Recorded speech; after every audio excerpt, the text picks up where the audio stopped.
The calendar read September 14, 2019, Los Angeles. Behind the glass cases of the Hollywood Premier Guitar Expo sat signed guitars worth $185,000. But the old cleaner who'd polished those cases for 7 years was a man nobody saw. 71-year-old Robert, who'd missed the Woodstock stage with Carlos because of what had happened to him, was folding his rag for the last time that afternoon, ready to walk out the back door for good. He couldn't, because as the clock pushed toward 4, the young manager yelled, "Don't touch that guitar!" at the old cleaner, and Carlos Santana was standing right behind him. Carlos walked up to that case, lifted the guitar out, and put it into Robert's hands. And in that gallery of luxury, one of the strangest moments in rock history was about to unfold. Carlos woke from his afternoon nap in room 412 of the Hollywood Roosevelt as the clock crept toward 3. He wound his father's pocket watch slowly, a small metallic tick, the gentle stretch of an old mainspring, the sound of a mechanism that could be opened, repaired, understood. He pulled on a mustard yellow linen shirt, set the flat black hat on his head, walked out of the hotel. Hollywood Boulevard's asphalt had gone soft under the September sun. Nobody paid him any mind. Just another old Latino man in a flat black hat. 4 blocks ahead, Hollywood Premier Guitar Expo. Brandon spotted him at the entrance and broke into a run. 35, sharp black suit, Rolex day-date platinum ice blue on his wrist. A watch that told time flawlessly but had no soul, just precision, just a number. "Mr. Santana, I'm so sorry, I should have been at the door. The press is ready. Please come this way." Carlos gave a small nod, said nothing. Brandon kept talking. "Mr. Santana, we set aside a special piece for you. Back in 2008, there was a PRS private stock that carried your signature. We've been looking for it 2 years. We found it. It's here, for you." Brandon had no idea what "we found it" really meant. That signature had been put down in 1968 in a garage in the Mission District after 4 young men played Soul Sacrifice together. Carlos kept walking, didn't say a word. The first corridor was a row of glass cases. Gibson Custom Shop, a 1959 reissue burst, 6 figures, Fender Masterbuilt, an Eddie Van Halen Frankenstrat, signed by Eddie himself, the case alarmed. Brandon talked at every stand. How many made? What year? How many millions? The pitch became a low hum in Carlos's ears. At the same moment, at the PRS stand, something else was unfolding. Robert had walked into the fair at 6 that morning. He'd used the same door at the same hour for 7 years. By the staff entrance, a notice was pinned to the wall. "Today, 4 p.m., Carlos Santana will be paying a special visit. All personnel are to be ready." Robert read it twice. A decision he hadn't seen coming was already made. He'd be out before 4. 7 years of cleaning ended today. He wasn't going to be in the same hallway as his old friend Carlos Santana. He pulled on his uniform, picked up his rag, stepped into the corridor. For 7 years he'd wiped these same glass cases, and every morning, behind his own gray reflection, the shadow of a 20-year-old kid. Robert was invisible, but the reflection still saw him. A little after 2, he came to his last stop, the PRS stand. The case was half open. When the lid lifted, a smell rose from inside. Fresh-cut wood, nitrocellulose lacquer, the metallic scent of new strings, like an old keepsake chest cracking open. Inside sat one guitar, a PRS Santana signature private stock. Curly maple body shimmering like the back of a rolling sea. Small silver birds across the fretboard. On the lower bout, a thick, black, slanted signature. Carlos's signature. Robert stopped, touched the rag to the wood, didn't wipe. For the first time in 7 years, he didn't move. He recognized the signature. He recognized the hand that had drawn it. He pulled out his wallet, brown leather, edges worn smooth, the stitching come loose in places, carried with quiet loyalty for 51 years. Inside the inner sleeve, a small photograph, 4 young men in front of a garage in the Mission District, September 1968. Robert was the 4th. The other 3 would play Soul Sacrifice on the Woodstock stage a month later. Robert wouldn't. His mother had left them that same month, 2 weeks before the dress rehearsal. Robert walked away from the band and went home, held her hand through her last days, never went back. He hadn't chosen the stage. He'd chosen the woman who raised him. That wasn't a loss. That was honor. That 1 month became a 51-year silence. Robert opened a repair shop, wrench sets on the wall, a soldering iron on the bench. But the digital chains moved in, customers dried up, the shop closed. He took other work, eventually ended up here, in cleaning. The calluses on his fingers were no longer the calluses of strings. They were the marks of heavy industrial machinery and harsh chemical solvents, working-class calluses, the hands of a man who'd earned every line on his face. As he wiped the case for the last time, his right index finger brushed the signature. The man who'd signed that should have been him. As if trying to call the past back, his fingers fell to the strings. Just 5 seconds. What came out wasn't quite a chord, a whisper of that wild opening of soul sacrifice. A single murmur. The old calluses on Robert's fingers stung beneath the strings. 51 years of buried feeling poured out. The sound tore through the polished silence of the fair and rolled down the corridor. At the head of the corridor, Brandon was still talking. They turned the corner. The PRS stand stood before them. Brandon saw the case. The blood drained from his face. In front of the case stood a man with his back turned. Gray work uniform, his right hand still on the strings. Brandon stepped forward fast. Didn't they tell you not to put your hand on this case? As he pointed, he straightened the Rolex on his wrist. The man at the case had frozen. I'm talking to you. This guitar is $185,000. It was prepared for Mr. Santana. Who do you think you are? Robert pulled his hand from the strings, squeezed the rag, straightened his bent back, turned slowly. No panic, no fear, just a tired, dignified acceptance. You're right, sir, he said quietly. I was wiping the dust. My hand brushed it. I apologize. Then Robert turned his head toward the corridor. Standing right behind Brandon in a mustard yellow linen shirt, under the shadow of a flat black hat, was the face Robert had wanted to see and hadn't been able to face for 51 years, Carlos Santana himself. Motionless. A look on his face nobody had seen in years. His eyes saw nothing but Robert's. Brandon's pitch was still going somewhere in the corridor, but nobody was hearing it. Just noise. Carlos and Robert were reading each other's souls in silence. A few seconds. 2 men recognized each other. Carlos's breathing slowed. For a moment the polished hallway vanished. In its place came a garage that smelled of grease and damp. The Mission District, September 1968. The tubes of an old Fender tweed amp glowing in the dark. 4 young men having just played the first draft of Soul Sacrifice all the way through. The last note hanging in the air as they looked at each other. Brandon caught the change on Carlos's face.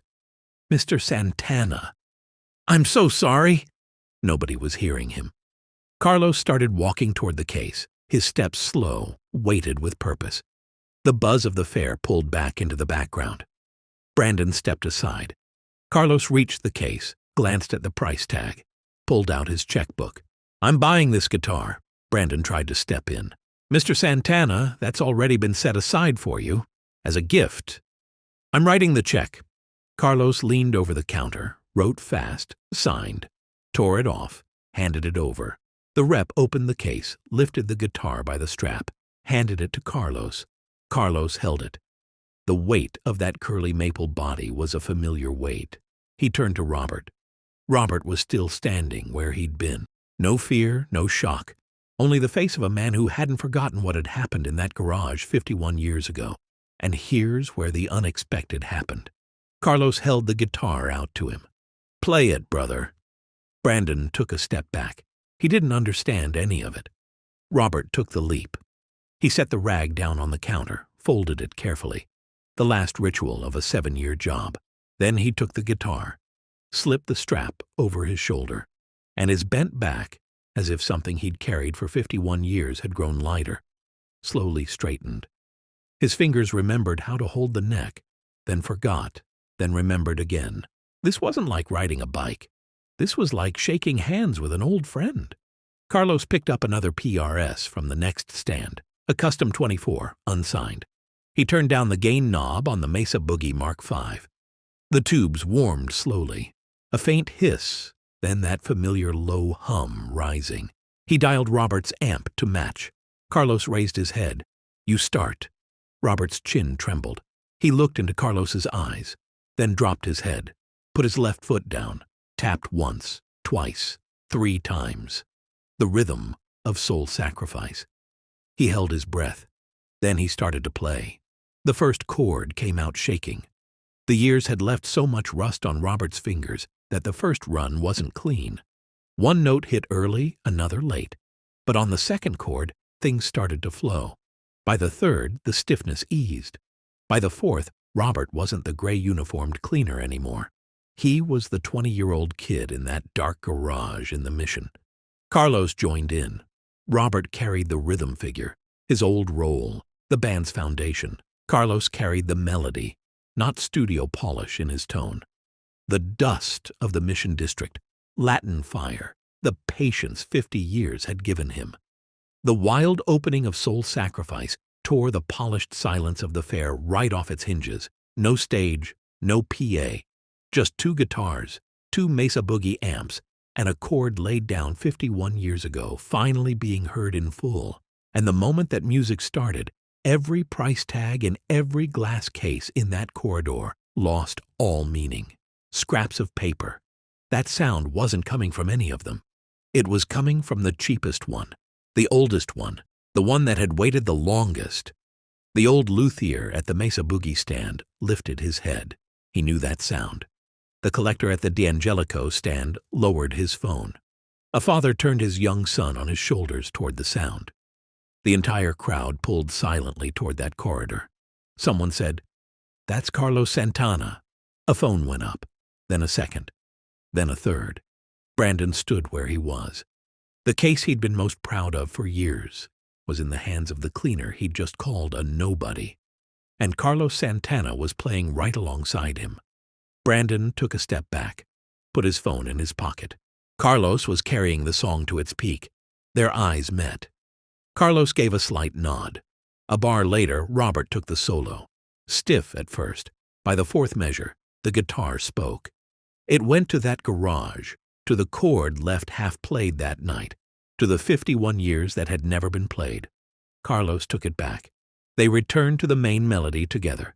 3 laps. Then Carlos lowered his head. The last lap.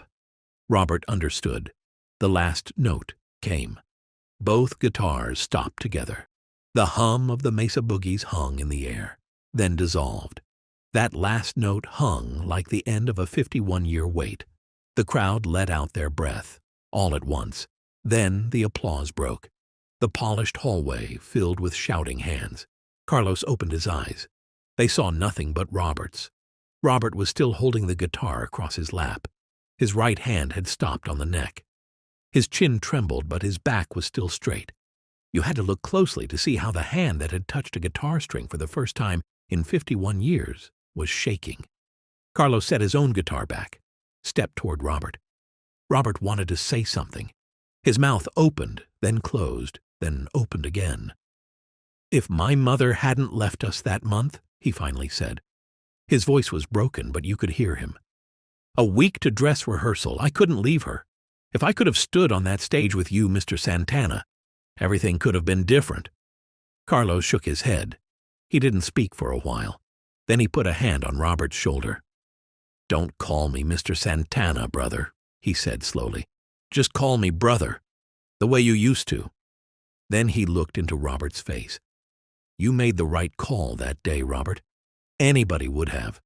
You didn't choose the stage. You chose the woman who raised you. That wasn't a loss. That was honor. We looked for you for years, brother. That Woodstock stage didn't change a thing for us. You were on every stage we ever played." Robert's eyes welled up. He couldn't hold it back. He started to cry. Carlos sat down on a wooden guitar crate between the stands. Robert set the guitar on the crate and sat beside him. Brandon stood 10 paces away, disappeared into the crowd. The 2 old men sat side by side. They didn't look at their phones. They looked into each other's eyes. They talked. They went quiet. Then Carlos made a phone call. He turned to Robert. "A friend of mine has a son who needs guitar lessons. He's one of us, old school. No books, no recordings, just a guitar, a kid, and patience. You up for it?" Robert didn't answer for a while. Then he nodded slowly. "I am, brother. I am." A card came out of Carlos's pocket. He wrote an address on the back and handed it to Robert. "Tomorrow morning at 10. Carlos stood, adjusted his hat, held out his hand. Robert took it, the hand from 51 years ago, in the hand of one of the most famous guitarists alive. "Nothing replaces an old friendship, brother," Carlos said softly. He turned, walked through the crowd, through the corridor where the phones were still in the air, with the slow, heavy steps of a man going home. 6 months later, in the living room of a small house in Mill Valley, Robert sat across from a boy, 12 years old, a guitar across his lap. On the wall, a framed photograph, September 1968, Mission District, 4 young men in front of a garage. Below it, in handwriting, "Still in that garage. C." Robert told the boy the same thing every lesson. Not how to play the notes faster, but how to find the soul inside the note. You can't learn a guitar just by playing it. You have to listen to its soul. The boy didn't get it the first week. By the second, his eyes were shining. The PRS Santana signature private stock hung in the corner of the room on a velvet hanger. Beside it, a small wooden plaque. "From 1968 to 2019, welcome home." And here's the strangest part of all. Brandon was still the manager of the Hollywood Premier Guitar Expo. But something inside him had changed. 1 week after that September afternoon, he had the gray work uniform swapped out, replaced with proper navy blue ones, small metal name tags pinned on the chest of every employee. Every morning, Brandon stood at the staff entrance and greeted everyone by name. Salespeople, cleaners, security guards. The people who'd walked through that door for 7 years without anyone looking them in the face were now hearing good morning. Once, when the press came, Brandon opened his remarks by reading the names of the cleaning crew one by one. Nobody knew why, but he knew exactly why. Some friendships outlast the years. Robert had missed a stage, but he hadn't lost his friend, and Carlos had never forgotten him. 51 years later, 2 old friends played the same song again, this time in a crowded fair, but with the same spirit. We'll say goodbye to you in just a moment with a word from Carlos Santana himself. But first, we want to say something. On this channel, we make videos to pass on the beautiful things that have flowed through Carlos Santana's heart to future generations. You can support us by subscribing to our channel and liking our videos. Let's close with this unforgettable word from Carlos Santana. "I am here to give voice to the invisible,